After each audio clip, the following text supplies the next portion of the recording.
Ako po si Miss Winnie at ito ang ating kwento. Magandang araw. Ako po si Laura, 73 years old. Ang kwentong ibabahagi ko sa inyo ay nangyari noong mid-70s. 24 lang ako noon. Walang tamang gabay ng magulang. Isang dalagang puno ng puot at galit sa dibdib. Edad 13 lang ako nang maulila. Ang nakakalungkot lang dahil lamang yon sa simpleng away bata na pinalaki ng mga magulang ang kaguluhan. Sa katunayan niyan, pinabarang ng hindi nakikilalang mga tao ang aking mama at papa. Ang naging pagkakamali ko lang, nakipag-away ako sa isang babaeng sinadya kong daanan. Nagalit siya nang singilin ko siya sa kanilang utang na utos din naman ng aking mga magulang. Naging palaboy na ako simula noon kung saan-saan na ako nakarating hanggang sa magkakilala kami ni Paeng. Mabait ang nanay at tatay ng lalaki. Sa katunayan, itinuring nila akong parang tunay na anak. Niwala akong naririnig na pagtutol sa bibig ni Paeng nang ampunin nila ako. Kaya naman mas naging malapit ako sa kanya. Nang magdalaga at binata na kami, magkasama kaming nagpupunta sa kagubatan, nangunguha ng panggatong at namimingwit. Para lubos ninyong maintindihan ang aking kwento, sisimulan ko po nung ako'y magdadalaga na.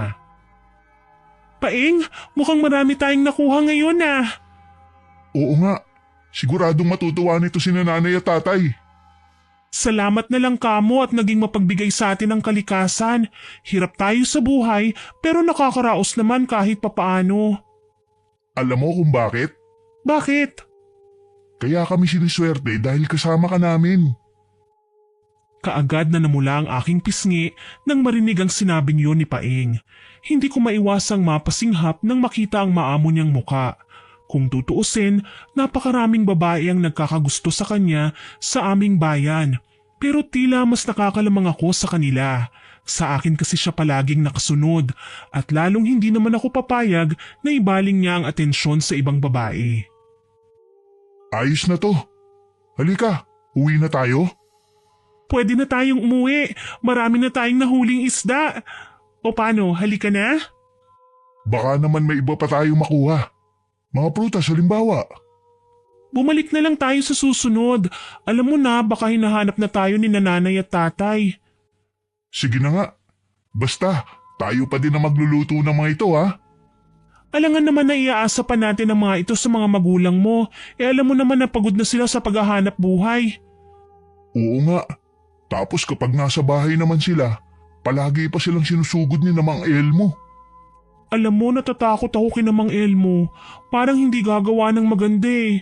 Kapag napansin nilang may masarap na pagkain tayong nakaahin sa mesa, para silang mga daga na basta nalang aatake kapag wala ang pusa. Huwag kang mag-alala. Hindi ko naman hahayaang makalapit sa iyo mga yun. Isa pa, literal na abusado talaga sila dati pa. Kahit hindi naman sila hikaos, talagang nakatuwaan na nilang pakialaman ng pamilya namin. Ang totoo nga niyan, natatakot lang ako dahil hindi ko pa sila kayang labanan eh.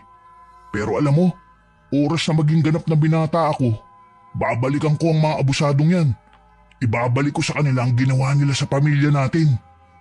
Sa bagay, ang drama na natin masyado. Mukhang kailangan na nating umuwi. Tumatakbo ang oras eh. Ayokong sina tatay pa mismo ang humanap sa atin. Oo nga eh. Halika na, umuwi na tayo. Naglakad lang kami pauwi sa bahay nila Paeng. Kaso lang, ang inaasahan naming pagluluto at mag-aasikaso ng aming hapunan ng maaga ay hindi naman natuloy. Nagulat kami nang marinig sa di kalayuan ang sigaw ng nanay ni Paeng. Sinubukan naming lumapit. Kaso, nalaman namin na nasa loob ng bahay si Mang Elmo. Kasama na naman ang mga sabog niyang kabarkada. Ano na? Hindi niyo ba talaga ilalabas? Mga madadamot kayo! Talagang gusto niyong masaktan ha? Walang iya talaga Mang Elmo na yan. Talagang wala na sa katwiran ang ginagawa niya. Naghahanap talaga sila ng taong gaganti din sa kanila.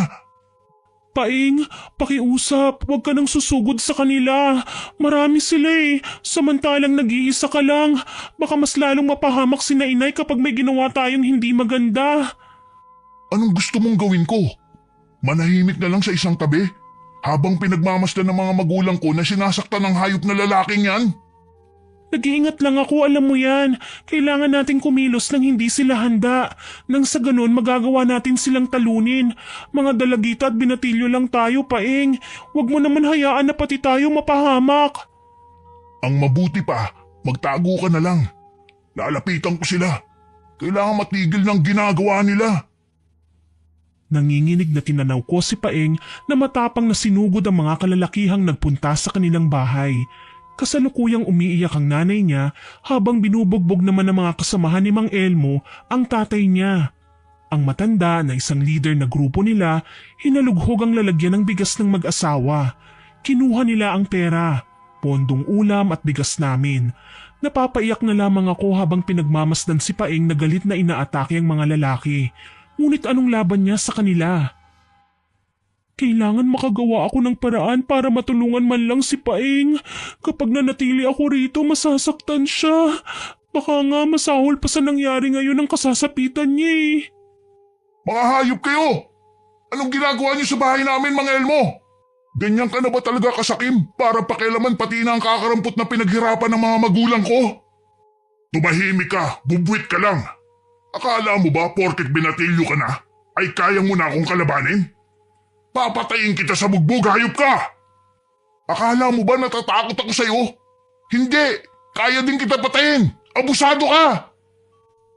Dahil sa mga narinig at nakita ko ay hindi na kinaya ng konsensya ko ang manood na lang. Nagtatakbo ko papunta sa bahay at dumampot ako ng mga bato. Pinagbabato ko ang bawat kasamahan ni Mang Elmo na noon ay tatawa-tawa lang habang sinasamsam ang perang pinaghirapan namin. Maging ang bagong ani naming bigas at marami pang iba.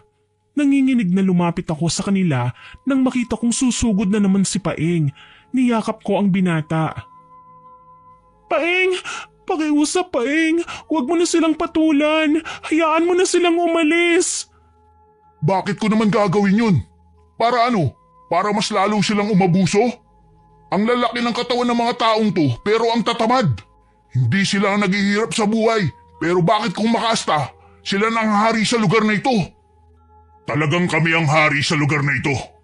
Wala kayong magagawa kundi ang sumunod sa gusto ko.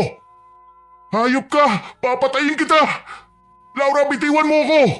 Huwag mo na akong pipigilan pa! Baka kasi saktan ka nila. Hindi mo sila kaya. Wala akong pakialam. Hindi ako papayag na basta na lang silang pumasok sa bahay natin at kunin ang lahat ng pinaghirapan ng mga magulang natin. Walang iya talaga kayo, Mang Elmo. Umalis na kayo rito. Sino ka ba at ang lakas ng loob mong itaboy ako? Ako lang naman ang babaeng tinulungan nila Paeng na makaligtas mula sa mga halangang kaluluwang kagaya mo. Mga masasama kayo, Mang Elmo. Wala kayong katulad.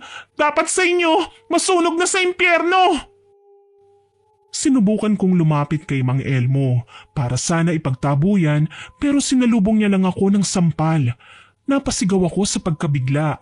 Hindi ako kaagad nakapagsalita pero dahan-dahang pumatak ang luha ko sa labis na takot. Hindi nagustuhan ni Paeng ang nakita niyang tagpo kaya walang babala siyang sumugod papunta kay Mang Elmo. Sinuntok niya ang lalaki. Ngunit tila hindi man lang siya tinablan. Sa halip, bumuelta si Mang Elmo at malakas na sinuntok si Paeng na ikinasadsad ng binata sa dingding. Umungol ito at pinahid ang dugong pumuslit sa duguan niyang labi. Napasigaw ako sa labis na takot. Bugbog sarado na nga ang ama ni Paeng, nangihina pa sa labis na sama ng loob ang ina niya. Umiiyak na nilapitan ko ang lalaki. Diyos ko! Paeng! May sugat ka sa bibig! Bakit ka umiiyak? Hindi naman ako napuruan. Hindi pa ba sa lagay na yan? Aba, mukha ka nang lantang gulay eh. Yung pagkain natin, kinuha ng mga abusado. Huwag kang mag-alala. Babalikan natin sila sa ginawa nila. Ang drama nyo. Magsikap lang kayo at babalikan pa namin ang mga pagkain ninyo. Mamatay ka na sana! Singhal ko pero humalakhak lang si Mang Elmo. Tila hindi tinablan sa maaanghang na sinabi ko. Sa halip, ikinumpas niya ang kanyang kamay at nagsisunuran naman ang mga kasamahan niya sa pag-alis. Tsaka pa lamang ako nakahinga ng maluwag. Inalalayan namin ang nanay ni Paeng na noon ay iyak ng iyak pa rin. Hindi niya matanggap na kinuha ng mga kapitbahay nilang barumbado ang aming ipong pagkain. Ako man nalulungkot ng husto, pero anong magagawa ko? Hindi ko naman sila kayang kontrahin. Kilala silang may mga koneksyon sa aming bayan. Kaya naman lahat gagawin nila, maging masama man ang aming kalagayan, wag lang silang mapahiya. Ang napuruhan lang ay ang tatay ni Paeng. Hinang-hina ang matanda ng alalayan namin. Literal na binaldado nila ang lalaki sa bugbog, kaya naman hindi na siya makagalaw ng maayos. At napabayaan ng munti naming hanap buhay nang mamatay nga ang tatay ni Paeng. Hindi na kinaya ng mahina niyang katawan na parang nalantang gulay. Walang yang mga Elmo na yan. Talagang gusto niyang wag ko siyang lubayan. Sinira niya ang buhay ko. Huwag kang mag-alala, Paeng. Hindi naman habang buhay magiging abusado si Mang Elmo. Darating ang panahon may ibang taong magbibigay sa kanya ng karma. Magdurusa pa siya ng mas higit pa sa pinagdurusahan natin ngayon. Sana lang. Dahil hindi ko mapapatawad ang sarili ko hanggat hindi ko napapatumba ang lalaking yan. Pinatay niya ang tatay ko. Paeng, nakikiusap ako sa'yo. Huwag mo naman ipahamak ang sarili mo. Paano na lang si nanay kung pati ikaw malugmok sa kapahamakan? Isipin mo na lang kami kapag may nangyaring masama sa'yo. Alam mo bang kaya din ako naulila noon dahil sa bugso ng damdamin ko? Ganitong-ganito din ang nangyari sa mga magulang ko. Inakyat kami ng mga magnanakaw sa bahay namin. Sa pilitang kinuha lahat ng pwede nilang pakinabangan sa amin. Wala silang iniwan. Dahil maging ang mahalagang bagay kagaya na lamang ng alahas ng aking mga magulang, kinuha nila. Akala ko nga tutulungan ako ng aking mga kamag-anak nang malaman nila ang pagkamatay ng aking mga magulang. Pero alam mo kung ano ang ginawa nila? Pinabayaan nila ako. Ninakaw pa nila ang mga bagay na dapat ay para sa akin. Hinayaan nila ako maging palaboy. Sige, hindi na ako gagawa pa ng kahit na anong bagay na ikakapahama ko. Huwag kang mag-alala. Huwag ka na ding matakot. Salamat, Paeng. Maraming salamat. Nalulungkot lang ako at hindi maiwasang isipin na nangyari ang lahat ng ito dahil lang napagkatuwaan kami nila Mang Elmo. Bakit kaya may mga ganong klase ng tao? Kaysa sama nila. Sa tingin ko naman, may magagawa pa tayo para gantihan ang mga taong lumampastangan sa atin, Paeng. Sabihin mo, Laura, ano pa bang magagawa natin? Lapitan natin si Aling Rita. Ha? Ang mambabarang? Hindi ba delikado yun? Sa pagkakaalam ko, marami na siyang sinaktang tao. Hindi naman tayo lalapit sa kanya bilang kalaban niya eh. Ipapakita lang natin na talagang api tayo. Kapag nakita niya na miserable tayo, siguradong maaawa siya. Sa pagkakataong ito, tutulungan na niya tayo na gantihan ng mga taong kailangan nating balikan. Baka naman dyan tayo mapahamak. Magtiwala ka lang sa akin, Paeng. Hindi ako makakapayag na mapahamak tayo sa gagawin natin. Sisiguraduhin natin na magdurusa si Mang Elmo sa kasamaan niya. Nang hapon ding yun, pinuntahan namin ang bahay ni Aling Rita na mambabarang. Nakatira siya sa isang masukal na kakahuyan malayo sa kabiasnan. Tahimik lamang siyang nananahan doon kasama ang kanyang anak na babae. Sigurado ka ba talaga sa gagawin natin? Oo naman. Bakit? Natatakot ka ba? Hindi naman sa natatakot ako. Pero alam mo naman ang reputasyon ng matandang mambabarang. Marami na siyang pinatay. Yun nga ang maganda eh, kasi hindi na siya aatras kay Mang Elmo. Basta kapag may napansin akong kakaiba, aatras tayo kaagad ha? Oo naman. Kailan ba ako hindi nakinig sa'yo? Halika na. Lumapit kami sa bahay na tinitirhan ni Aling Rita. Umuusok sa may kusina. Malamang may ginagawa ang ginang. Huminga muna ako ng malalim bago kumatok sa pintuan. Ilang sandali pa. Tao po, Aling Rita? Anong kailangan mo? Aling Rita, pwede po ba kayong makausap? Ano yun? Dito, pumasok kayo sa bahay. Maraming salamat po, Aling Rita. Ako nga po pala si Laura. Siya naman si Paeng. Nakakaramdam ako ng bigat mula sa inyong mga aura. Mukhang may kailangan kayong napakahalaga. Ano, tungkol saan ba ito? Tungkol po kay Mang Elmo, Aling Rita. Hindi biro ang pinagdaanan namin sa kamay ng matandang lalaking yun. Umabot na sa punto na hindi siya pinapatulan ng tatay ni Paeng, kaya lantaran na niya kaming sinusugod sa bahay. Kinukuha niya ng sapilitan ng aming mga naipong pagkain, mga kinita mula sa paghahanap buhay, at mga pinamili naming pagkain. Hindi ito nakayanan ng mga magulang ni Paeng. Namatay po ang ama niya, samantalang nawala naman sa sarili ang nanay niya. Madalas pong tulala at malayo ang iniisip. Wala kaming ibang hiling kundi ang makaganti sa matanda. Kaya nagsusumamo po kami sa inyo. Tulungan niyo po kaming makaganti. Magagawa niyo po ba ang pakiusap namin, Aling Rita? Gagawin ko ang lahat. Makaganti lamang sa lalaking lumapastangan sa aking pamilya. Oo naman, matutulungan ko kayo. Ngunit may kapalit ito. Magkano po? Hindi magkano, iho. Kung hindi ano. Ano po ang kapalit? Tutulungan ko kayong makaganti sa taong nagkasala sa inyo. Pero kailangan nyo kong dalhan ng bungo ng isang namayapa na. Bungo ng kalansay? Tama ka, iha. Kailangan ko niyan. At huwag nyo ring kalilimutan ng itim na kandila. Pati na ang mahalagang gamit ni Elmo. Buhok man o kuko, laway o pawis niya, mula sa damit o kahit na anong kagamitang nahawakan niya. Kahit pa bakas niya sa tinapakan niyang lupa, kung magagawa niyong ibigay sa akin, gawin niyo. Gagawin namin ang lahat. Madala lang sa inyo mga kailangan. Sige, humayo na kayo. Kailangan niyong maibigay sa akin ang mga bagay na kailangan ko bago mag-alas 3 ng madaling araw. Tumango kami ni Paeng at magalang na nagpaalam kay Aling Rita. Ang kaninang nerbiyos na nararamdaman ko ay kaagad na naglaho. Habang papalayo kami sa pinto at paglabas ng tarangkahan ay nakasalubong namin ang anak na dalaga ni Aling Rita, si Sylvia.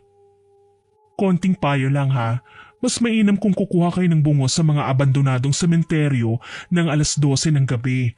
Malalaman nyo kung ang isang bungo ay karapat-dapat para sa kapangyarihang itim na isasagawa ni ina. Magliliwanag ang paligid kung saan nakalagay ang bungo. Doon kayo magsisimulang maghukay. Kapag natagpuan nyo na ito, susubukin ng bungo ang inyong tapang at lakas ng loob. Huwag kayong padadaig sa takot. Kahit ano pa ang marinig nyo, kailangan nyong magpakatatag. Isipin nyo ang inyong sadya kaya kayo nasa sementeryo. Kapag nakuha nyo na ang bungo, ibalot nyo ito sa isang itim na tela at ibigay kay ina. Maraming salamat sa tulong mo, Sylvia. Umalis na kayo nang makabalik kayo sa nakatakdang oras. Salamat, Sylvia.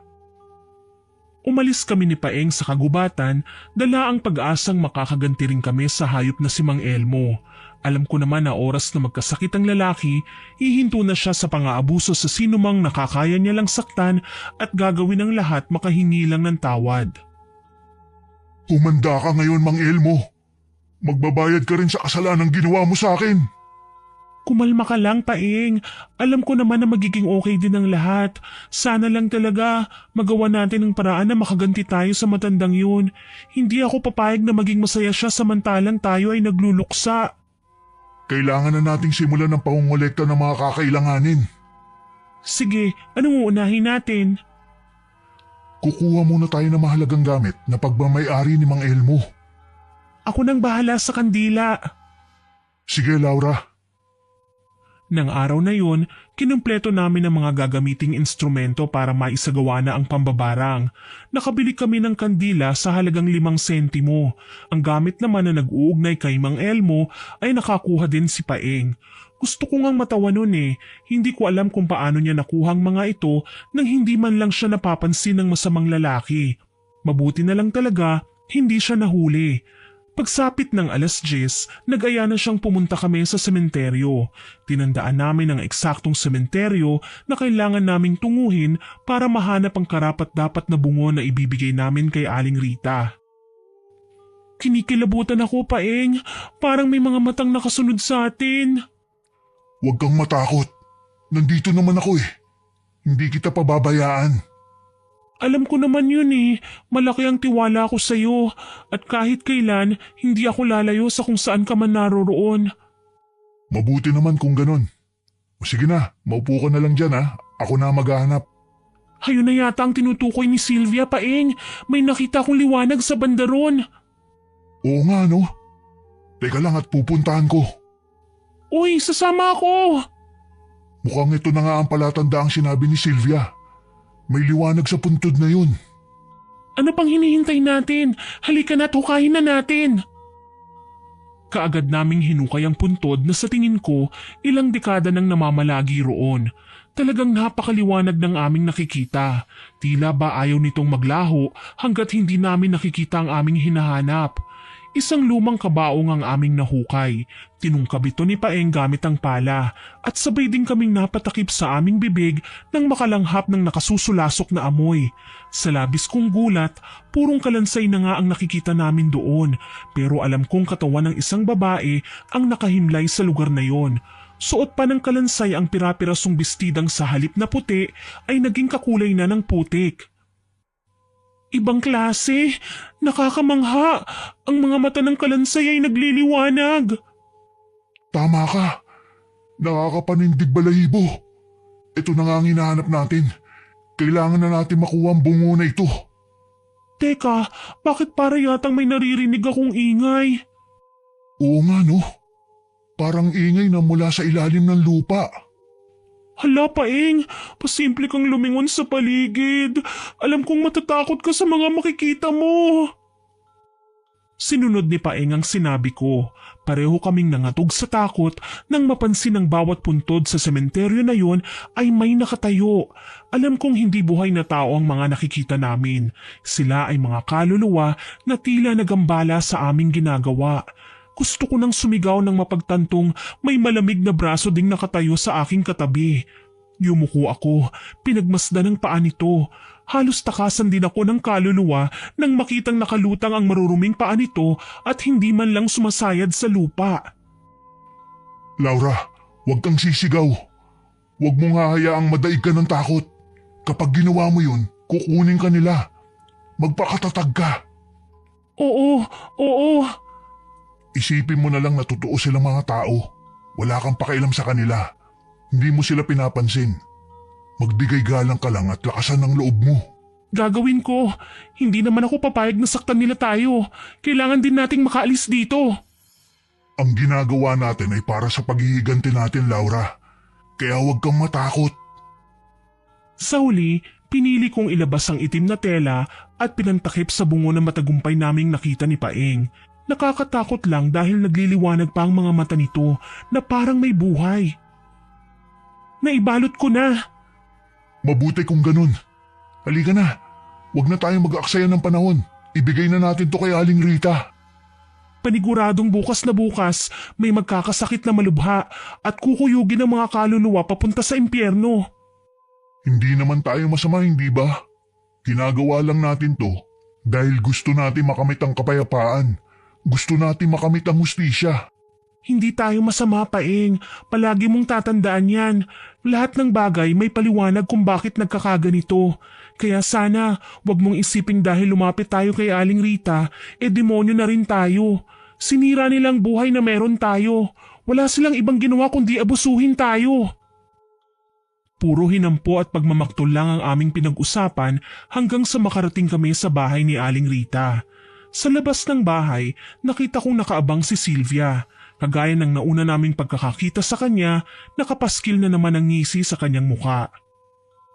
Base sa amoy na nalalanghap ko sa inyong dala, mukhang matagumpay kayo sa pagkuha ng mga magagamit sa orasyon ni Ina. Nagtagumpay nga kami, Sylvia, pero hindi naman naging madali ang aming pinagdaanan. Nakakatakot pala manguha ng bungo ng kalansay sa abandonadong sementeryo. Hindi naman normal na bungo ang kinuha nyo sa sementeryo. Yan ang bungo ng mga dating mangkukulam. Sila lamang ang may kakayahang mambarang kahit patay na, kaya lahat ng ibulong nyo sa kalansay ay nagkakatotoo. Nakakatakot pala. Pero sinunod nyo pa rin si Ina, kaya alam kong malakas ang loob nyo. Sige, pumasok na kayo sa loob nang maipakita nyo na sa kanya ang bungo na nakuha nyo. Maraming salamat, Sylvia. Walang anuman. Pumasok na kami sa loob ng bahay nila Aling Rita. Nadatnan namin ang ginang na abala sa pagbabasa ng makapal na librong may itim na balot. Magandang gabi po, Aling Rita. Magandang gabi naman, Iha. Ano, dala niyo na ba ang mga bagay na hiningi ko sa inyo? Nakuha na po namin lahat. Paeng, iabot mo na. Heto po, Aling Rita. Kumpleto na ang mga yan. Kumislap ang mga mata ni Aling Rita nang makita ang bungo. Tinanggal niya sa pagkakabalot ng itim na tela. Nang makita niya ang kabuuan nun, gayon na lang ang paghalakhak niya. Maski ako nagulat, hindi ako nakapagsalita kaagad. Naunahan ako ng takot. Ngayon lang ako nakakita ng babaeng malademonyo kung tumawa. Tuloy napahawak ako sa braso ni Paeng. Paeng, natatakot ako. Huwag kang matakot. Nandito ako. Mukhang gagawin na niya ang orasyon. Sige, sa tabi kayo maupo. Sisimulan ko na ang pagtawag sa pangalan ng taong ibabarang natin. Naiintindihan ko po. Halika Laura, maupo tayo sa tabi. Sige. Naupo kami sa kawayang papag na nasa tabi. Hinayaan kong magsindi ng kandila sa mesa ang ginang. Kulay itim din ng maliliit na kandilang meron siya. Habang isinasagawa yun, umuusal din siya ng hindi maintindihang lengguwahe na sa tingin ko, siya rin lang ang nakakasaulo. Tingin ko nga, bata pa siya isanay ng bigkasin ng bawat kataga. Nakakangilo, nakakapanindig ng balahibo. Kapag nagtagumpay si Aling Rita sa pambabarang na gagawin niya, pansamantala kong ilalayo si nanay. Ipapagamot ko siya sa bayan nang sa gayon, maging maayos din ang kanyang kalagayan. Magandang ideya yan, Paeng. Kapag gumaling na si nanay, magiging okay na din ang lahat. Babalik din tayo sa dati. Maayos, masaya at nagtutulungan. Alam mo, hindi ako nawawalan ng pag-asa na makakalimutan ni nanay lahat ng masamang pinagdaanan natin sa kamay ni Mang Elmo. Masamang tao yun eh. Hindi ko nga alam kung paano siya kinatakutan sa ating lugar. Gayong wala naman siyang ibang ginawa kundi ang manakot at mang-abuso ng kapwa. Balita ko nga, may sinaktan din siya maliban kina tatay eh. Narinig ko din yun. Alam mo na, wala naman na isisikreto sa bayan natin. Lahat alam nila. Buti nga walang nakaisip na gantihan sila, no? Sa tingin ko, tayo pa lang ang gagawa. Wala din naman akong pagsisisihan sa gagawin natin. Ako man ay naging biktima ng pagmamaltrato ng kagaya niya, kaya galit na galit ako sa kanya. Naaalala ko ang aking sarili na sinasaktan pero wala man lang magawa. Saka pa lang kasi natin nagagawang gumanti kapag lumipas na ang panahon at napapaisip na tayo sa lahat ng pinagdaanan natin. Shh! Huwag kayong maingay! Kailangan ko ng katahimikan! Sa halip na bigkasin ko ang ritual ay kayo ang naririnig ko! Pasensya na po. Ay ayos lang, basta wag na kayong maingay at ayokong makakarinig ng mga bagay na wala namang kinalaman sa ginagawa ko. Naiintindihan po namin. Hindi na nga kami nag-usap pa ni Paeng nang simulan na ni Aling Rita ang kanyang orasyon. Seryoso lang akong nakatingin sa matanda hanggang sa magsalita siya, sabay-sabing kailangan ko raw ipikit ang aking mga mata. Nang silipin ko si Paeng, nauna na palang nakapikit ang kanyang mata. Hindi na lamang ako nagsalita pa at tumalima. Sa aking pagpikit, kasabay kong niyakap ang aking sarili. Bigla akong gininaw. Sa hindi malamang dahilan, nagtayuan ang mga buhok ko sa braso. Pati nga siguro maliliit na balahibo ko sa tenga ay nagtayuan na rin sa labis na pangingilabot. Kalaunan, nakita ko ang matanda na may sinusulat na mga letra sa papel. Binilot niya ito at isiniksik sa butas ng ilong ng bungo. Pagkatapos, sinindihan niya ang itim na kandilang pinabili niya sa akin. Habang natutunaw ang kandila sa naglalagablab nitong apoy, hindi ko maiwasang mapatingin sa mukha ni Aling Rita. Para lang naman siyang inosenteng babae kung umasta. Pero bakit tila naging katatakutan siya sa aking mga mata? Kaluluwa ni Elmo, bumangon ka! Sumanib ka sa bungo na ito nang sa gayon mabilis ko nang makontrol ang iyong katawan! Kung ako ang nasa lugar ni Sylvia, hindi ko nananaisin pang mamana ang kakayahan na meron ng kanyang ina. Nakakatakot kaya. Baka naririnig niya tayo. Mahina lang naman ang boses ko eh. Ang mahalaga sa ngayon, magkaroon ng hustisya ang kamatayan ni tatay. Pakiwari ko, hindi na tao si Aling Rita nang pagmasdan ko siyang magdasal. May hawak din siyang kutsilyo na walang babalang ginuhit niya sa kanyang palad. Ilang sandali pa, napapikit na lamang ako nang mapagtantong iniinda niya ang sakit ng kanyang palad. Nagtagumpay siya sa paggawad ng sumpa kay Mang Elmo. Nasabi kong epektibo yun dahil wala na ang bakas ng dugo na ipinatak niya sa bungo. Literal na hinigop ito ng ulo ng kalansay. Kaluluwa ni Elmo, tinatawag kita. Sumpang hatid ko, tanggapin mo at pagdusahan! Nakita ko nang guhitan niya ang kandilang itim na nakapatong sa ibabaw ng bungo. Hugis lalaki yun at mukhang nagiging kawangis na nga ni Mang Elmo. Ilang sandali pa, lumingon sa amin si Aling Rita. Naigawad ko na ang karamdaman para kay Elmo. Bukas may maririnig kayong balita. Maraming salamat po, Aling Rita.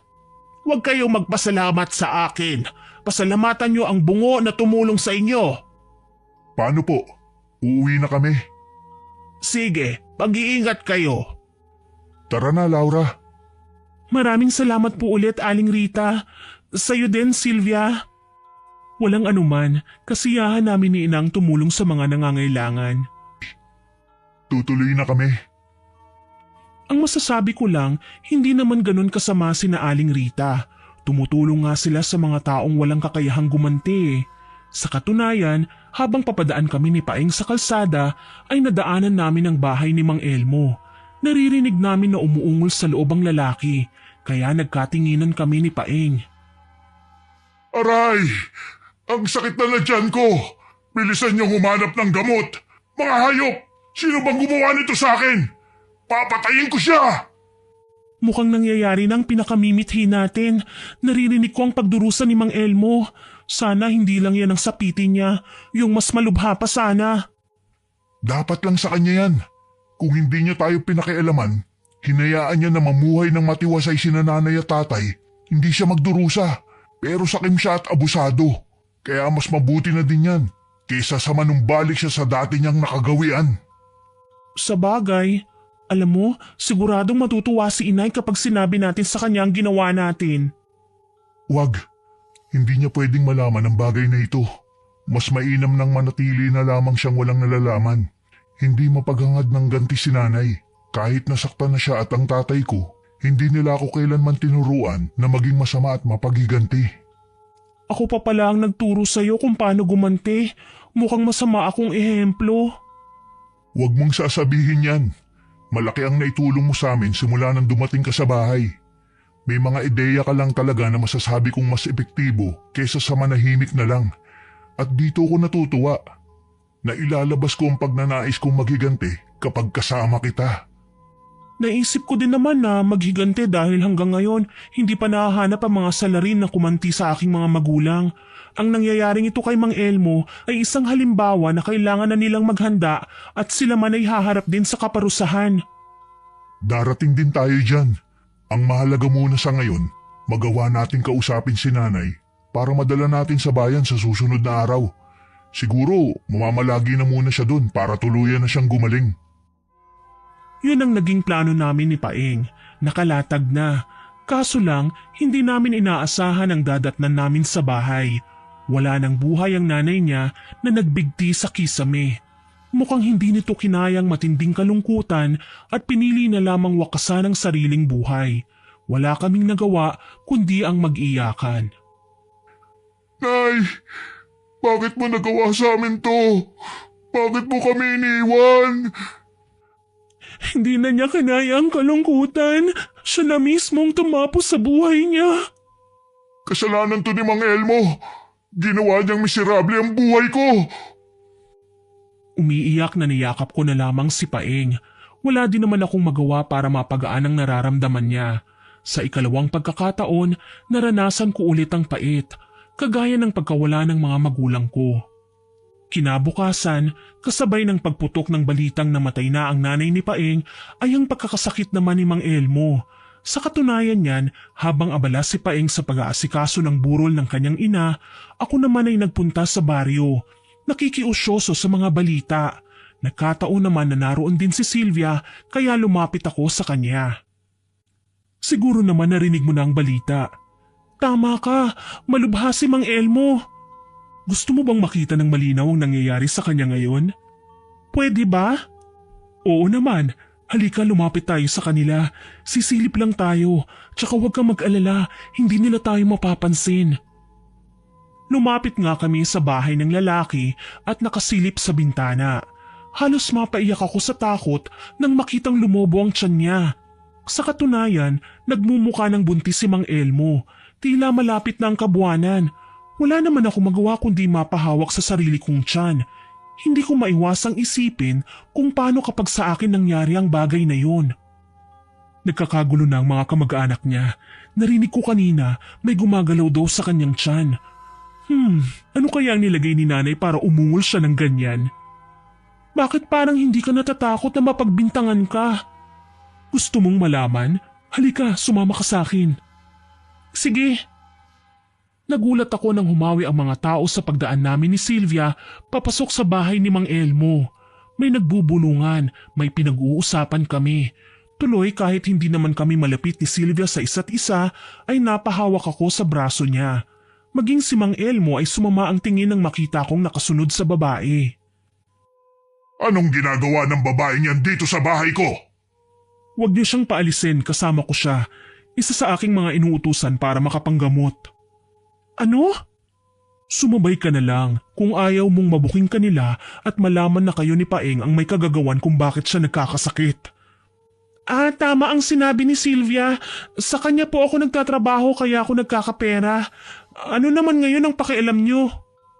Alisin mo ang babaeng yan sa harapan ko, Sylvia. Ikaw lang ang gusto kong gumamot sa akin. Kung ayaw mong makita si Laura, hindi ko na rin itutuloy ang panggamot ko sa inyo. Siya.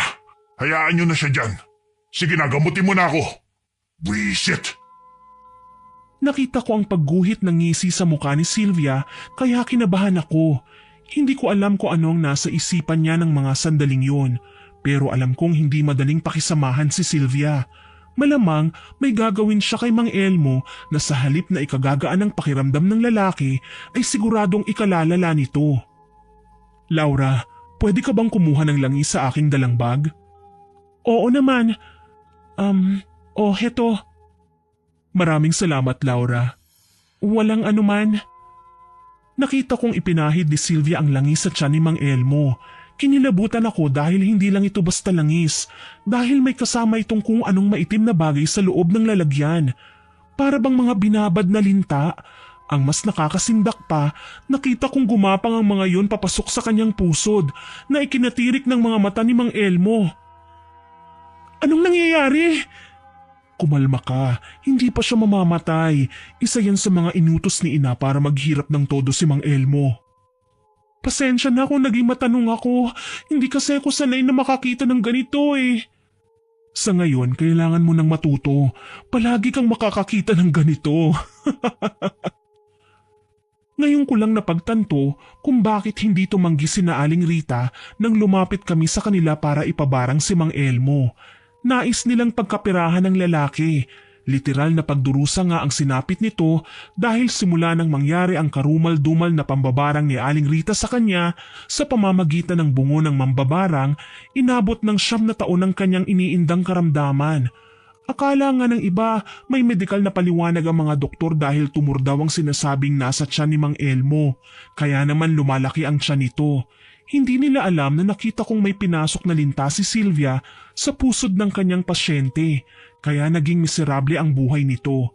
Ni hindi na nga nagagawa ni Mang Elmo ang dating nakagawian niya dahil nakaratay na lang siya sa kama. Mistula siyang malnourished, sa kanyang anyo na malaki ang tiyan, payat naman ang mga braso at binti. Bahagya ding lumaki ang ulo niya, animo may hydrocephalus. Ngayon, talagang matanda na ang ugok. Hindi na siya makakapanakit pa ng kapwa dahil sa nangyayari sa kanya. Akala niya tapos na ako? Pwes, nagkakamali siya. Hindi ko pa nakukumpleto ang mga taong nais kong paghigantihan kasama siya. Ang mga kaibigan ni Mang Elmo dati, nilaglag na siya. Ayaw na nilang dumalaw sa kanya. Kinamumuhian na nga siya ng maraming tao eh.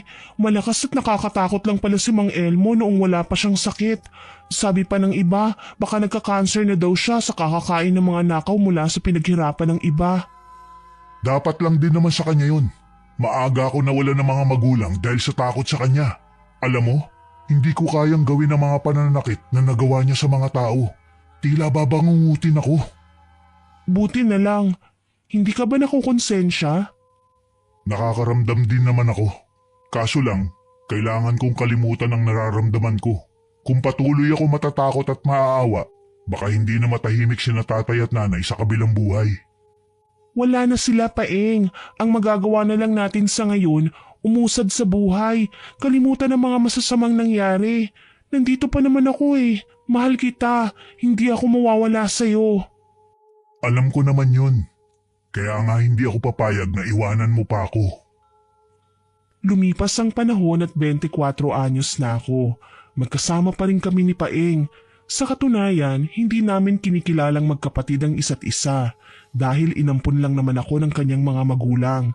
Tuluyan na naming ipinaramdam ang pagmamahalan namin sa pamamagitan ng pagiging magkasintahan. Araw-araw pa rin ako nagpupunta kina Sylvia. Kahit papaano, nakikita ko na ang dalawa. Nalaman kong anak pala ni Aling Rita si Sylvia sa pagkadalaga.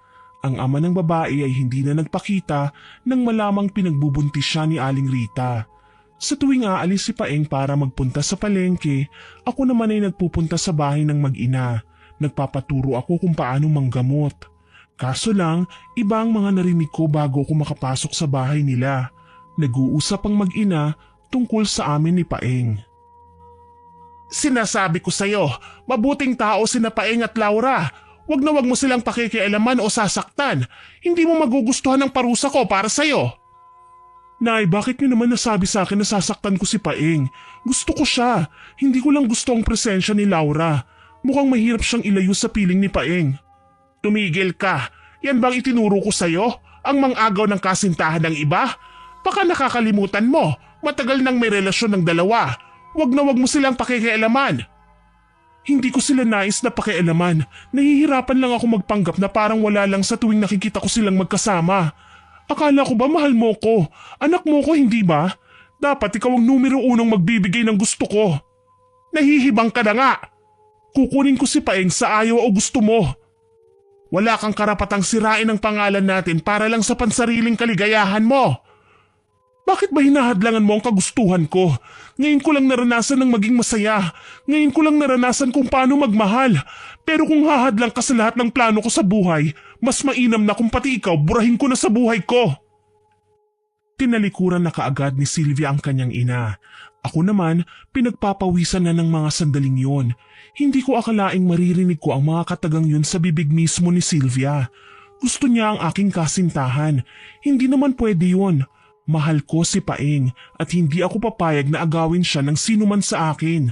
Gayunpaman, kahit mabigat ang loob ko, ay lumapit pa rin ako kay Aling Rita. Maaga ka yata ngayon, iha. Opo, maaga kasi kaming nakapag-agahan ni Paeng. Papasok siya sa palengke at marami daw siyang hahakutin. Mabuti naman kung ganon. May mahalaga kasi akong sasabihin sa'yo. Ano po yun? Nais kong ipamana sa iyo ang bungo na nakuha niyo sa abandonadong sementeryo. 9 na taon na ang nakakaraan. Pero Aling Rita, ano po ang gagawin ko sa bungo? Hindi naman ako mambabarang na kagaya niyo. Nakapaloob na ang lahat ng kaalaman ko sa bungo at walang sino man ang makakabasa nun kundi ikaw lang. Habang hindi ka pa handa, pwede kang sumulat. Sabihin mo at isulat sa papel ang lahat ng bagay na gusto mong mangyari sa iyong kaaway. Tsaka mo ito isiksik sa mata ng bungo. Agad-agad tutugon ng bungo sa kahilingan mo. Bakit niyo po sinasabi sa akin to? Ikaw lang ang kakilala kong mapagkumbaba sa lahat ng bagay. Kahit nasasaktan ka na at lahat, nanahimik ka pa rin at tiniis ang sakit na iyong nararamdaman. Hindi naman po ako masamang tao, Aling Rita. Alam niyo ang rason kung bakit ko ginawa yun. Umaasa ako na mapapawi ng paghihiganti ang sakit ng nakaraan. Pero ang gamitin ng kaalamang ito para abusuhin ng iba, hindi na yun maganda. Ayoko din pong tanggihan kayo, kaya makakaasa kayo na iingatan ko ang bungo at hindi ipapakita kahit kanino. Salamat naman kung ganon. Matanong ko lang po, Aling Rita, bakit sa akin? May anak naman po kayo. Bakit hindi niyo ibinigay sa kanya? Hindi ko magagawa yun. Suwail na anak si Sylvia. Matagal ko na itong itinatago sa'yo. Madalas na niya akong suwayin. Hindi siya nakikinig sa mga tinuturo ko. Madalas gumagawa siya ng sarili niyang desisyon na hindi ko alam at mas marami pa siyang kayang gawin na alam kong hindi niya dapat ginagawa. Nambabarang ako kapag may naaaping nais maghiganti. Samantalang siya, nambabarang para katakutan ng mga inosente. Ayoko nang umabot pa sa punto na maging magkalaban kayo. Pero sana, oras na mangyari yun, wag na wag kang susuko sa kanya. Labanan mo siya gamit ang bungo. Hindi ko po ugali na mangako, pero oras na ganun nga ang gagawin ni Sylvia, lalabanan ko po siya. Hindi ako papayag na may saktan siyang walang kamuwang-muwang sa pinaggagawa niya. Wika ko kay Aling Rita. Hindi ko alam na yun na ang huling pagkakataong makakausap ko siya ng maayos. Dahil nang makauwi ako sa bahay dala ang bungo, hindi na ako nakabalik kaagad sa kanila. Tila ba naging takot ako na makita si Paeng na lapitan si Sylvia. Nagpapanggap naman ako na walang alam sa mga masama niyang balak laban sa relasyon namin ng aking pinakamamahal. Hihintayin kong may gawin siya bago ko kumilos. Sa ngayon, si Aling Rita nga ang tinitira niya. Madalas pumapalpak si Aling Rita sa pambabarang at dahil yon kay Sylvia. Sa katunayan, pinatay na ni Sylvia si Mang Elmo kaya naman hindi na nakapagdusa pa ang lalaki. Marami pa sa mga lumalapit sa kanila ang pinagkakatuwaan na lamang ni Sylvia.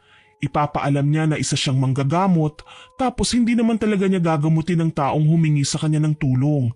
Sa halip, pinapalala niya ang kalagayan nila hanggang sa mamatay. Nakakapanlumo lang na pumanaw na ang taong nagpahirap sa buhay ko. Hayaan mo na, mainam na rin yon para wala ka nang isipin pang iba. Sa bagay, tama na ang ilang taon. Mahaba na din yun. Paeng, halika, saluhan mo ko. Ipinagluto kita ng sinigang sa miso. Mukhang masarap yan ah. Teka lang, napapansin ko, palambing ka ng palambing habang tumatagal ah. Ano bang nangyayari sa'yo? Wala naman, masama bang sumabay ako sa'yo sa pagkain? Nakakatuwa nga yun eh. Pakiramdam ko, ang gandang lalaki ko. Hayan ka na naman. Ang lakas ng kumpiyansa mo sa sarili. Sa bagay, gwapo ka naman talaga. Mabait, masipag at mapagmahal. Pero wag na wag kang magkakamaling ipagpalit ako sa iba. Bakit naman kita ipagpapalit sa iba? Mahal na mahal kita. Siyempre, hindi rin naman ako papayag na makita kang may ibang kasama. Dala ng labis na kilig ay hinalikan ko sa labi si Paeng. Sakto naman na nakita kami ng papalapit na si Sylvia at napansin ko ang pagtataka ng panibugho sa kanyang mga mata. Hindi ako nagpaapekto. Kami ni Paeng ang magkasintahan at hindi silang dalawa. Naparito ka, Sylvia. Anong kailangan mo? Pinapupunta kayo ni Ina sa bahay. Hindi maganda ang kanyang karamdaman. Anong nangyari sa kanya? Mukhang yan ang unang pagkakataong nagkasakit siya ng malubha. Hindi mo ba siya ginagamot? Ano ba sa tingin mo perpekto ako? Nagkakamali din ang mga doktor, Laura. Ako pa ba na isa lamang nahamak na anak ng mambabarang? Isasama ko si Paeng. Sasama naman talaga ako sa iyo, Laura. Siyempre, tinulungan ako ni Aling Rita na makaganti kay Mang Elmo. Kaya dadamayan ko din siya at tutulong ako sa pag-aalaga. Pwede ka namang sa akin na lang sumabay, Paeng. May mahalaga raw na sasabihin si Ina sa kanya eh. Bakit ba kailangan mo akong pangunahan, Sylvia? Sa gusto kong kasabay ang kasintahan ko eh. Wala ka nang magagawa. Kaya pwede ba, ikaw nang maunang umuwi sa inyo? Sapat na ang ginawa mong pagsasabi sa amin ng tungkol sa kalagayan ni Aling Rita. Wala ngang nagawa si Sylvia nang makita niyang magkahawak kamay pa kami ni Paeng tsaka sumunod sa kanya. Sinamaan niya ako ng tingin pero ginantihan ko siya ng ngisi. Pagdating namin sa bahay nila, nagulat ako nang makitang nakaratay sa kama si Aling Rita. Nag-aalala kong nilapitan siya. Huwag mong ibibigay kay Sylvia ang bungo, iha. Opo, Aling Rita. Nangangako ako. Salamat. Anong nangyari sa inyo, Aling Rita? Bakit kayo nagkaganyan? Ito ang dahilan ko bakit kailangan kong ibigay sa iyo ang bungo, iha. Hindi ako papayag na si Sylvia ang magmana nun. Nagawa nga niya akong saktan ngayon. Hindi malayong patayin na rin niya ako. Pero nanay niya kayo, Aling Rita. Hindi namimili ng mabibiktima niya ang isang mambabarang iha. Kapag nilamon siya ng kasamaan, talagang gagawin na niya ang lahat makalamang lamang ng kakayahan. Kailan lang nang malaman ko ang mga bagay na tinatago niya sa akin. Nilinlang niya ako, iha. Nagpaloko ko sa kanya. Basta, sekreto lang natin ito. Hanggang kamatayan, walang sino man ang makakaalam. Napayuko na lamang ako dahil sa nadaramang kalungkutan. Hindi ko akalaing magagawa ni Sylvia na saktan ng sariling ina. Tila ba kailan lang nang makita ko kung gaano pa siya naging masunurin dito. Ngayon, ibang-iba na si Sylvia dahil pati si Paeng ay ginagawa niya ng paraan para mapalapit sa kanya. Hindi ko nagugustuhan ang paghampas na ginawa niya sa kasintahan ko, habang ako naman ay kinakausap ang kanyang ina kanina. Basta sumama ka na lang sa akin. Pangako matutuwa ka sa pupuntahan natin. Marami kang makikitang magagandang tanawin. Saan mo naman balak isama ang kasintahan ko? Balak niya raw ako isama sa pusod ng kagubatan, Laura.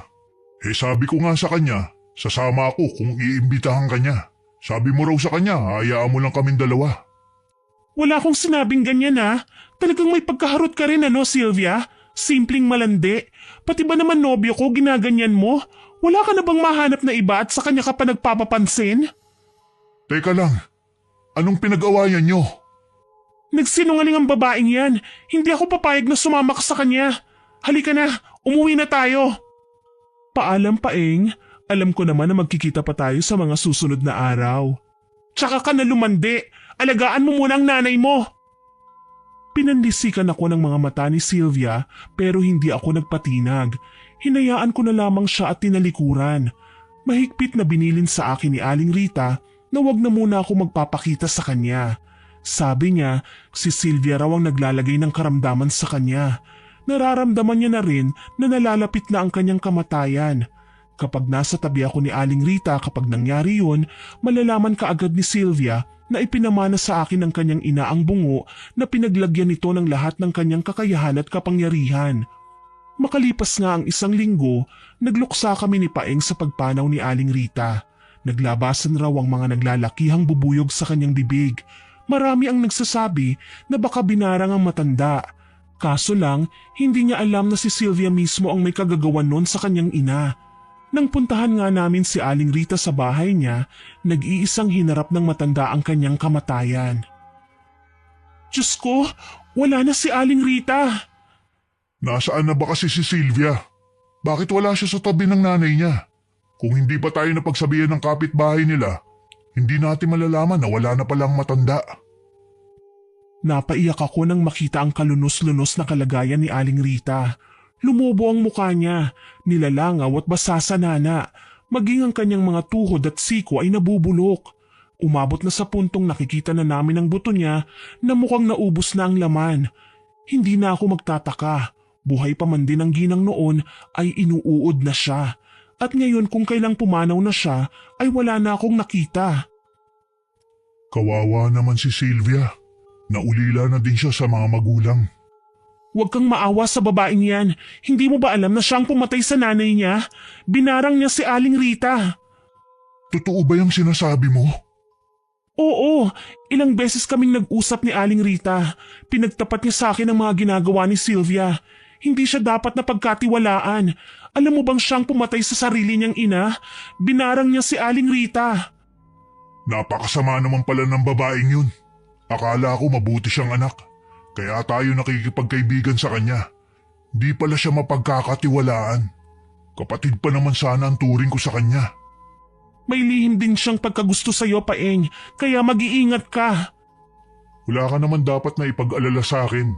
Di ko naman siya gusto. Wala din akong balak na ipagpalit ka sa kahit na sino. Alam ko naman yon, ako lang ang mahal mo. Parang kailan lang, nagluluksa din tayo. Tapos ngayon, si Aling Rita naman. Huwag kang mag-alala, hindi masasayang ang lahat ng sakripisyo ni Aling Rita. Hindi naman ako papayag na basta na lang maging malaya ang taong kumitil sa buhay niya. Nang araw ng libing ni Aling Rita, dumalo kami ni Paeng. Nagluksaman kami pero hindi kami nakipaglapit kay Sylvia. Ni hindi kababakasan ng kalungkutan ng mukha ng babae. Natutuwa pa nga yata siya sa pagkawala ng kanyang ine. Nang matabunan na ng lupa ang kabuuan ng kabaong, nagsitalikod na ang mga nakikipaglibing. Una pang umalis si Sylvia na hindi man lang kami pinansin. Nakikita ko sa kanyang nakangising muka ang matinding pagbabanta na hindi ko naman ikinabahala. Alam kong magagawa ko siyang kontrahin dahil nasa akin ang bungo na ipinamana ni Aling Rita. Halika na, Laura. Umuwi na tayo. Sige, susunod ako. Mauuna ako sa may bakod, ha. Dadaan ako sa libingan ni na tatay at nanay. Doon na kita hihintayin. Oo, saglit na lang ako rito. Nauna nang umalis si Paeng at nagtungo nga sa pinaglibingan ng kanyang mga magulang.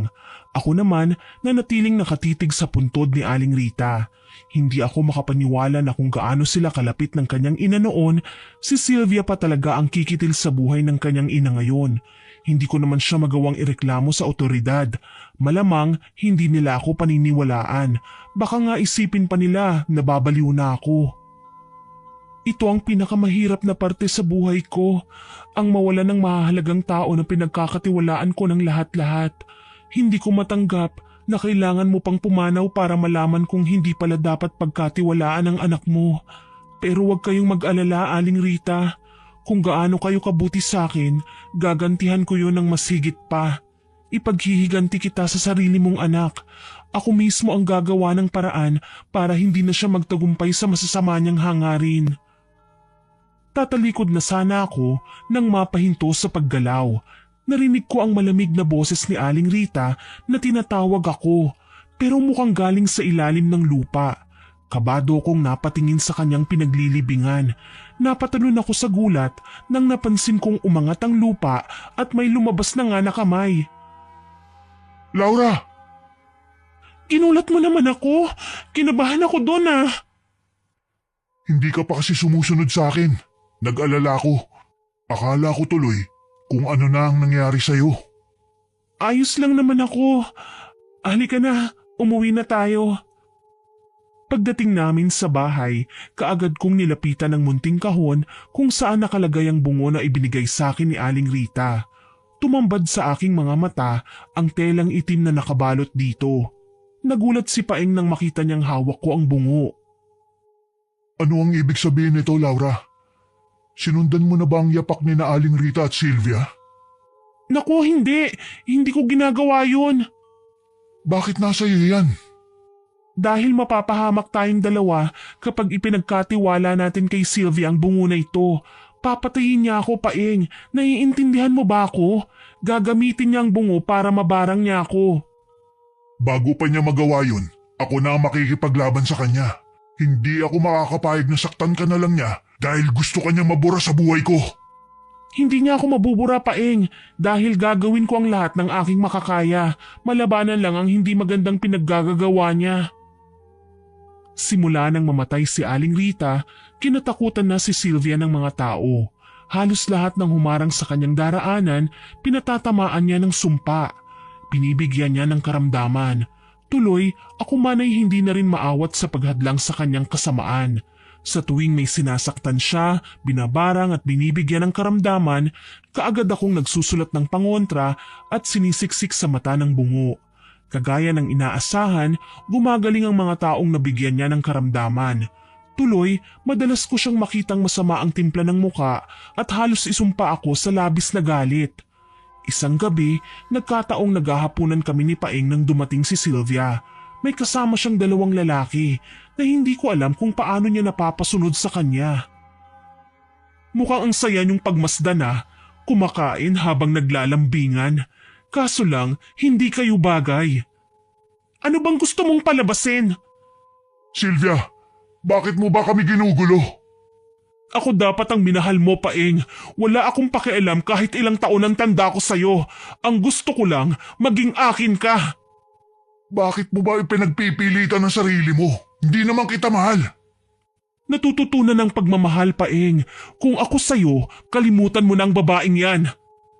Parang ang kapal naman yata ng mukha mo para kumbinsihin ang kasintahan ko sa mismong harapan ko. Hindi ka ba nahihiya? O talagang wala kang kahihiyan sa katawan mo? Ano bang ipinagmamalaki mo? Mamamatay ka na, hindi ka na mabubuhay pa, kagaya ng nangyari sa mga magulang mo. Kasabay ng pagsasalitang yun ni Sylvia, nanlaki ang aking mga mata ng husto. Nakaramdam ako ng pananakit ng tiyan, kaya ako napaupo. Gayon na lamang ang pagkataranta ko nang habang nilalakasan ni Sylvia ang kanyang pag-oorasyon, tila mas mabilis na nawawasak ang ulo ko. Anong ginagawa mo sa akin? Ang sakit ng tiyan ko! Tatanggalin kita sa buhay ni Paeng, kagaya ng pagtanggal ko ng mga magulang mo sa buhay mo. Ha? Natatandaan ko na. Ikaw ang kaaway ko noon sa aming bayan. Ikaw ang batang babaeng siningil ko sa utang ng mga magulang mo. Hindi ka anak ni Aling Rita. Paanong nagawa ka niyang tawaging anak? Ayun ba? Sa pamamagitan ng kapangyarihang itim, nagawa ko siyang isumpa at angkinin ako bilang anak niya. Dahil ang tunay niyang anak ay itinakbo talaga ng asawa niya. Buong akala niya ang nag-iisa niyang pinakamamahalang kasama niya hanggang sa siya ay pumanaw. Pero mali siya. Nalinlang ko siya. Hayop ka! Niloko mo si Aling Rita! Pinatay mo siya para makakuha ng mas malakas pang kapangyarihan! Ginawa ko yun para mabalikan ka. Pinakulong mo ang aking mga magulang, kaya nagawa kong mabarang ang iyong mama at papa. Matagal na kitang sinusubaybayan, kaya alam ko ang lihim mo noon pa man. Walang yaka! Hindi ka tao! Tama ka, hindi ako tao, pero mas lamang na ako sa'yo. Bumalik ako para maghigante. Baliw ka! Ako ang dapat na naghihigante! Mabuting tao ang mga magulang ko! Dala ng labis na galit, mabilis akong nakabangon mula sa pamimilipit at dinamba si Sylvia. Walang nagawa ang pag-awat sa akin ni Paeng dahil sinabunutan ko si Sylvia. Talagang hinila-hila ko ang buhok niya para lang masaktan siya at mag-iiyak sa ginawa ko sa kanya. Hindi man lang nakaganti sa akin si Sylvia. Sinubukan niya akong gamitan ng orasyon pero hindi ako nagpatinag. Walang yaka? Akala mo ba makakatakas ka sa ginawa mo sa akin? Hindi ako papayag na basta ka na lang makalusot. Matagal ko nang ninais na makaganti sa'yo, kaya pagtiisan mo ang pananabunot ko. Bitiwan mo ko, ang landi mong babae ka. Ikaw ang malandi. Alam mo ng nobyo ko si Paeng pero lumalapit-lapit ka pa rin? Ano, napahiya ka? Kasi hindi ka niya pinatulan? Ha? Hindi ako mapapahiya. Talagang ako ang pagbabalingan ni Paeng ng pagmamahal dahil selosa ka. Wala ka ng ibang ginawa kundi ang gwardyahan siya. Nasasakal na siya sa'yo. Sinungaling ka, Sylvia. Wala akong sinasabi sa'yong ganyan. Sinadya kong hilahin ng pagkalakas-lakas ang buhok niya, kaya siya napasigaw ng todo. Nalagas ang iilang hibla ng kanyang buhok na ikinahalakhak ko. Hindi ko alam kung saan ako humugot ng lakas ng loob para gawin ang bagay na yon sa kanya. Ang alam ko lang para akong sinasapian. Akala mo ba talunan na ako sa lagay na ito? Hindi ka magtatagumpay, babae. Lahat ng lahi mo ay papatayin ko. Kasama ka na ron. Hindi ka magtatagumpay. Kaya kitang labanan. Sinabing tama na. Hindi ba talaga kayo maghihiwalay? Napaatras ako ng pilit na hinawi ni Paeng ang pagkakalingkis naming dalawa ni Sylvia. Literal na bumalandra ako sa dingding samantalang ang babae naman ay tumimbuwang sa sahig. Galit na galit siya sa ginawa ni Paeng na maski ang lalaki ay hindi nakaligtas sa kanyang makamandag na orasyon. Maya-maya pa, naglabas na siya ng manika. Nagre-representa ito kay Paeng. Susubukan ko pa sana siyang saktan, kaso lang natakot ako sa pwede niyang gawin sa manika. Baka saktan din niya si Paeng. Ano, lalaban ka pa? Halika na, sugurin mo pa ako! Hayop ka talaga, Sylvia! Isa kang alagad ni Satanas! Paano mo nasasabing mahal mo si Paeng, gayong magagawa mo nga siyang saktan? Napagtanto ko lang na kahit anong gawin ko, talagang hindi ako magugustuhan ni Paeng, kaya mas mabuti pang patayin ko na lang siya. Ipakukulong kita kapag ginawa mo yan. Talaga, ang problema paano mo gagawin? May nakulong na ba sa salang paglalagay ng sumpa? Pweh, wala. Magsasayang ka lang ng pagod sa pagpapaliwanag sa kanila, pero walang maniniwala sa'yo. Magagantihan din kita sa paraan ko. Gagawin ko yun kagad. Huwag mo kong utuin, baliw. Hindi ka marunong mambarang. Natahimik nga ako sa kanyang sinabi, pero pinaningkitan ko naman ang mga mata ang hawak niyang manika. Nang makita kong abala siya sa pagkutsa sa akin, hindi na ako nag-aksaya ng panahon. Kaagad ko siyang sinugod. Pinrotektahan niya ang ulo niya kaya mabilis kong nabawi ang manika. Galit na galit siya nang makitang nalipat ito sa kamay ko kaya animoy mabagsik na hayop na inatake niya rin ako. Binalingan ko naman si Paeng. Saluhin mo to! Nakahanda ako! Kailangan mong sunugin ang manika nang wala nang makapanakit sa iyong iba. Sinalo niya nga ang hinagis kong manika na inagaw ko mula kay Sylvia. Mas lalo siyang nagwala nang makita niyang wala na siyang maipapanakot sa akin kaya naman inutusan ko si Paeng na sunugin na ang manika. Tumalima naman ang lalaki na ikinaatras ni Sylvia. Alam niyang kahit ang manika ang nagre-representa kay Paeng, siya ang masasaktan kapag si Paeng naman ang sumunog sa gamit na ginawa niya. Gayon na lang ang pagsisigaw ni Sylvia nang ihagis naman kaagad ni Paeng ang manika sa nagbabagang panggatong sa aming lutuan. Mga hayop kayo! Babalik ako! Gagantihan ko ang ginawa niyo! Pwes, kamatayan mo na ang aalalahanin namin sa pagbabalik mo! Matatakot din kayo! Halimaw ka! Hindi ako magpapatalo sa'yo!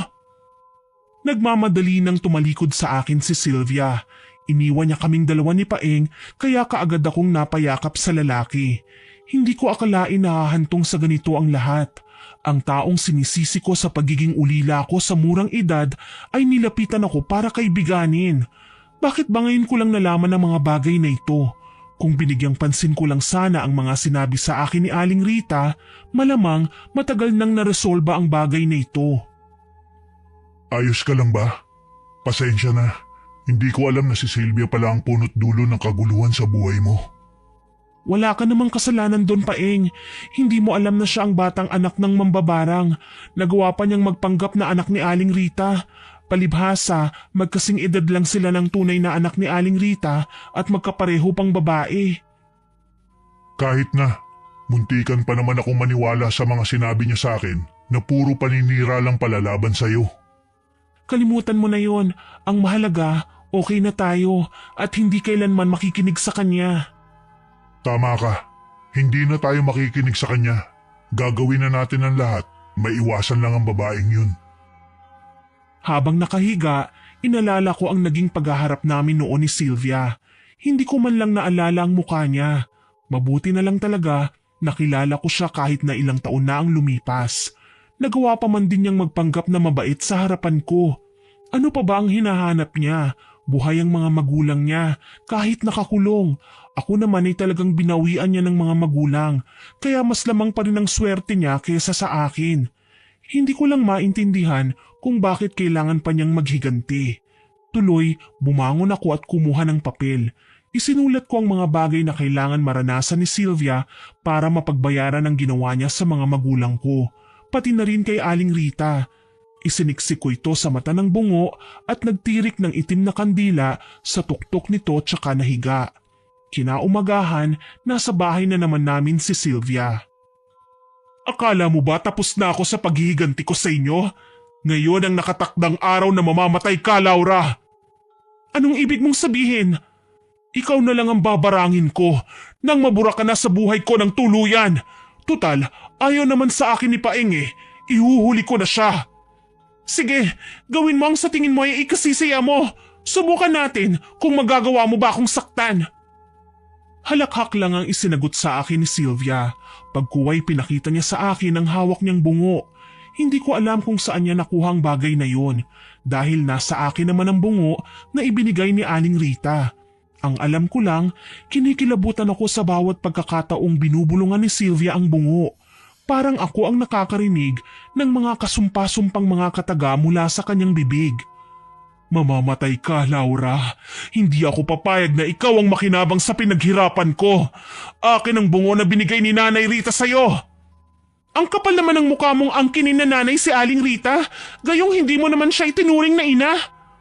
Kaya pala malakas ang loob mong kalabanin ako. Ikaw palang binigyan niya ng bungo. Para lang dito, makikipagpatayan ka na? Aba, ang dami mo na yatang gustong bawiin sa akin ah. Si Paeng, ang buhay ko, at ang lahat ng meron ako.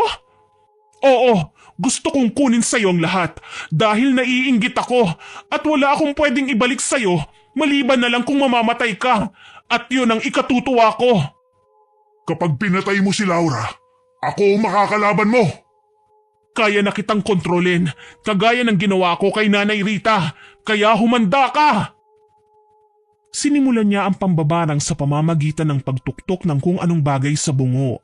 Narinig ko ang ingay noon pero hindi ako nakakaramdam ng sakit. Sa halip, nakita ko ang liwanag na nagmumula sa hawak niyang bungo. Tila konektado ito sa binigay ni Aling Rita sa akin. Nagulat na lamang ako nang sa halip na ako ay si Sylvia ang sumigaw at nangisay sa sakit. Ah! Ang sakit ng ulo ko! Anong ginawa mo sa akin, bruha ka? Nababaliw ka na ba? Nakikita mo bang may hawak akong bagay? Wala pa nga akong ginagawa eh. Namimilipit ka na? Aba, huwag kang bintang ng bintang ha? Halimaw ka! Talagang papatayin kita! Asikasuhin mo muna yung nararamdaman mo bago mo ako kalabanin. Alam mo naman na wala akong laban sa'yo eh. Alam kong may ginawa ka. Magbabayad ka talaga sa akin. Ikamusta mo na lang ako kay Aling Rita ha? Huwag kang mag-alala. Kahit patay na siya, kapangyarihan niya ang nasa bungo na hawak ko.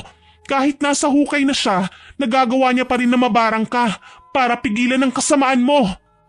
Hindi! Hindi ako papayag! Nagsisigaw si Sylvia habang sapo niya ang kanyang sumasakit na ulo. Ni hindi na nga siya makaganti pa sa akin. Lalo na at nakita kong dahan-dahan nang namumula ng husto ang kanyang muka hanggang sa sumabog ang kanyang ulo.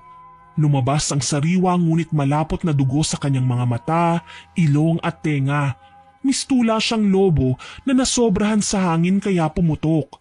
Kasabay nun, mas lalong lumakas ang lagablab ng itim na kandilang nakasindi sa tuktok ng bungo.